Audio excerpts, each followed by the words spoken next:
Hello friends, Hindi परीक्षा channel में आप सभी का स्वागत है। आज हम चर्चा करेंगे आदिकालीन साहित्य की प्रमुख प्रवृत्तियों से रिलेटेड महत्वपूर्ण प्रश्नोत्तरों की। पहला प्रश्न है, किस विद्वान ने हिंदी साहित्य के प्रारंभिक काल को वीर गाथा काल नाम दिया? जॉर्ज ग्रियर्सन, शुक्ल, राहुल सांकृत्यायन या रामकुमार वर्मा?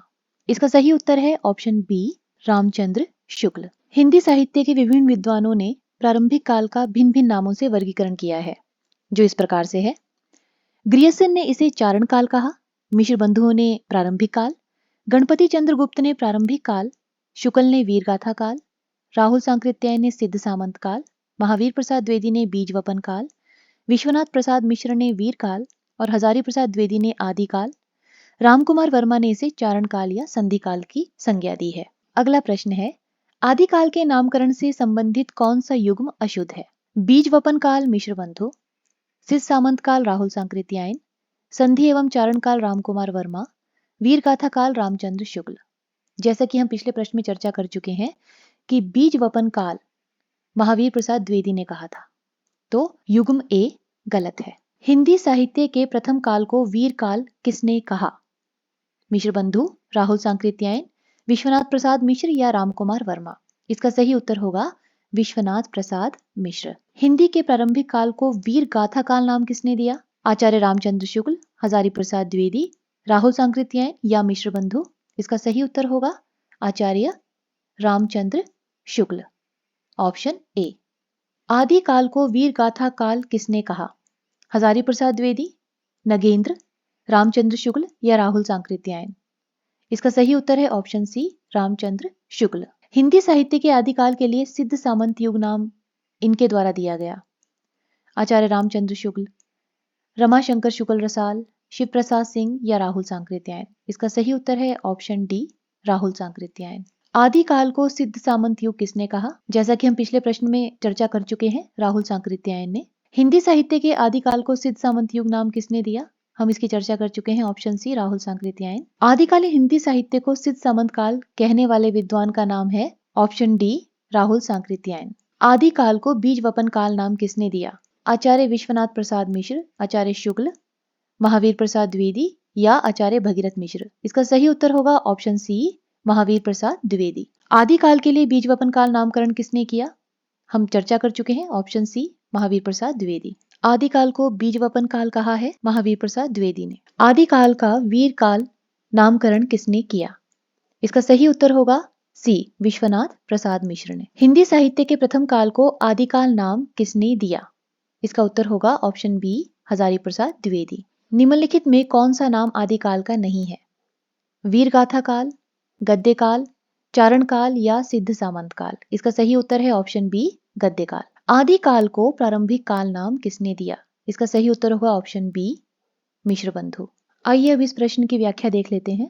मिश्र बंधु तथा डॉक्टर गणपति चंद्र गुप्त दोनों ने आदिकाल को प्रारंभिक काल माना है और विकल्प में केवल मिश्र बंधु ही है, अतः प्रश्न का उत्तर सही है।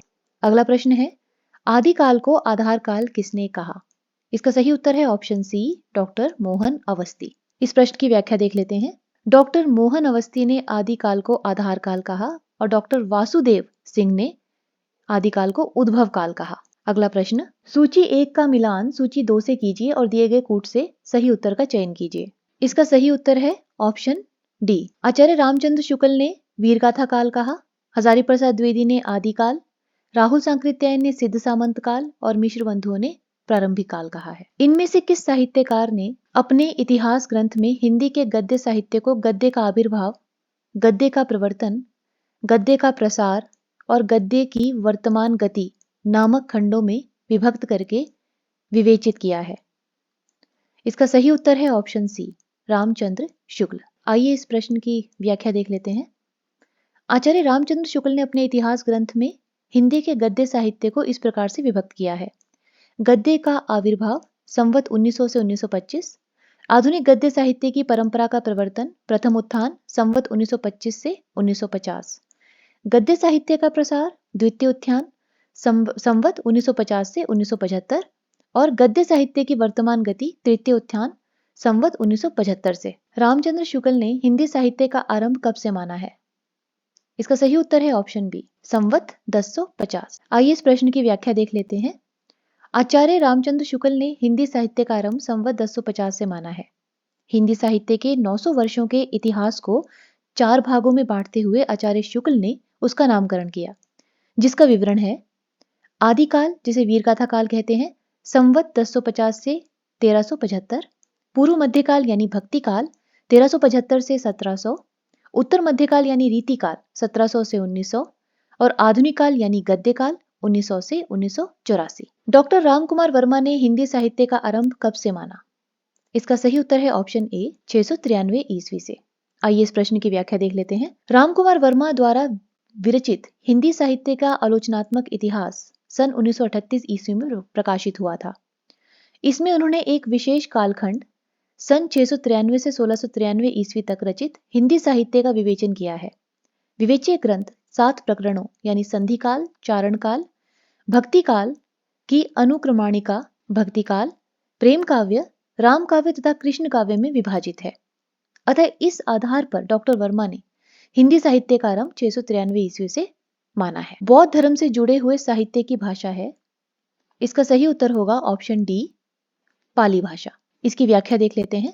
प्राकृत भाषा के विविध रूप हैं। उनमें पाली, प्राकृत का संबंध बौद्ध धर्म के ग्रंथों से है और अर्धमागधी का संबंध जैन धर्म के ग्रंथों से। जहां जहां बौद्ध धर्म का प्रचार हुआ वहां वहां पाली भाषा पहुंची है और जैन धर्म के साथ अर्धमागधी। प्राकृत भाषा को साहित्यिक महत्व पूर्व की तुलना में पश्चिम से अधिक प्राप्त हुआ है और उसमें भी विशेष रूप से महाराष्ट्री प्राकृत का प्रधान रूप है। अगला प्रश्न, निम्नांकित में से अपभ्रंश प्रभावित हिंदी रचना कौन सी है? इसका सही उत्तर है ऑप्शन सी, भरतेश्वर बाहुबली रास। इस प्रश्न की व्याख्या देख लेते हैं। अपभ्रंश में रास नामक पहली सरस कृति भरतेश्वर बाहुबली रास, इसका समय है 1184 ईस्वी। मुनि जिन विजय ने इस ग्रंथ को जैन साहित्य की रास परंपरा का प्रथम ग्रंथ माना है। इसकी रचना शालिभद्र सूरि ने की थी। शालिभद्र सूरि ने पंच पांडव चरित्रास की भी रचना की। खुमान रासों के 43 छंद प्राप्त हुए हैं।